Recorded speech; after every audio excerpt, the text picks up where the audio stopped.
ଅଛ? Yes ma'am. ଭଲ ଅଛ? ଡେଲି ପାଠ ପଢୁଛ ମନ ଦେଇକି? Yes ma'am. ପଢୁଛ? ସକାଳ ସନ୍ଧ୍ୟାରେ ପାଠ ପଢୁଛ? Yes ma'am. ପାଠ ପଢୁଛ?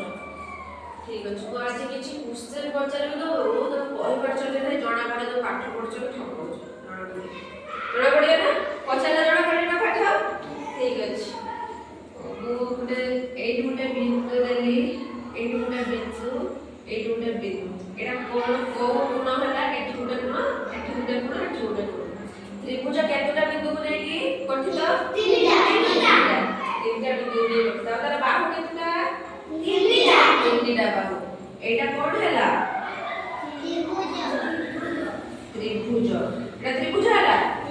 ତ୍ରିଭୁଜର ତିନି ବାହୁ ସମାନ। କଣ? ତିନି ବାହୁ ସମାନ। ତ୍ରିଭୁଜ ଦେଖିଛ?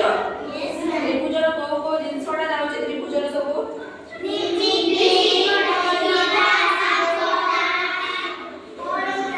କରଟା ସବୁ କୋଣ ବି ଯାଉଛି ତ୍ରିଭୁଜରେ। ଠିକ ଅଛି। ଏଇଟା କଣ ରେ? ଏଇଟା କଣ କାଟିଲି? ହଁ ଏଇଟା ମୁଁ କଣ କାଟିଲି? ବୃତ୍ତ। ଏଇଟା କଣ? ବୃତ୍ତ। ଆମର ପୃଥିବୀଟା କେମିତି? ଗୋଲ। ସେଟା କଣ ବୃତ୍ତରେ ଯାଉଛି? ଆଉ କଣ ସବୁ ବୃତ୍ତରେ ଯାଉଛି? ଚୁଡ଼ି ଆଦି ସବୁ କଣ ଯାଉଛି? ଆଖି ଡୁଳା। ଠିକ କହିଲ ନା? ଆଖି ଡୁଳା ଗୁଡ ୱାର୍ଡ। ଏଟା କଣ ଯାଉଛି? ସେଇଟା ବୃତ୍ତରେ ଯାଉଛି। ସମସ୍ତେ ଜାଣିଛ? ବୃତ୍ତରେ ଯାଉଛି। ହଁ ଠିକ ଅଛି। ହଁ ଆଉ ଏଇଟା କଣ କାଟିଲି ରେ? ଚାରି ବାହୁ ସମାନ ଯାର ସେଟା କଣ? ବର୍ଗ ଚିତ୍ର। କଣ? ବର୍ଗ ଚିତ୍ର। ଆର ଚାରି ବାହୁ ସମାନ। ଚାରି ବାହୁ ସମାନ ଆର? ବୁଝିପାରିଲ? ଆର ଚାରି ବାହୁ ସମାନ। ବର୍ଗ କ୍ଷେତ୍ରର କୋଉ କୋଉ ଚିତ୍ରଗୁଡା ସବୁ ଯାଉଛି? ବ୍ଲାକବୋର୍ଡରେ ଯାଉନି ବର୍ଗ କ୍ଷେତ୍ରର। କୋଉଥିରେ ଯାଉଛି? ସେଟା ଅଲଗା।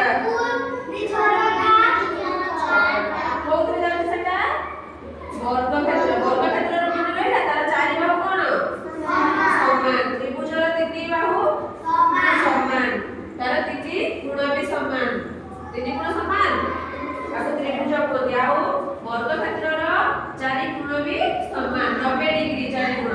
ବୁଝିପାରିଲ? ତାପରେ କଣ? ଆୟତକ୍ଷେତ୍ର।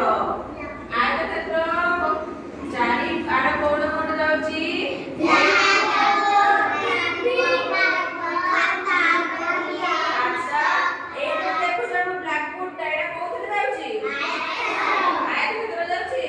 ଯାଉଛି। ଆଉ ଆମ ଖାତା କୋଉଥିରେ ଯାଉଛି? ବହି। ଆଉ ମୋବାଇଲ ସମସ୍ତେ ଧରୁଛ? ମୋବାଇଲଟା କୋଉଟା ଯାଉଛି? ଆୟତକ୍ଷେତ୍ର।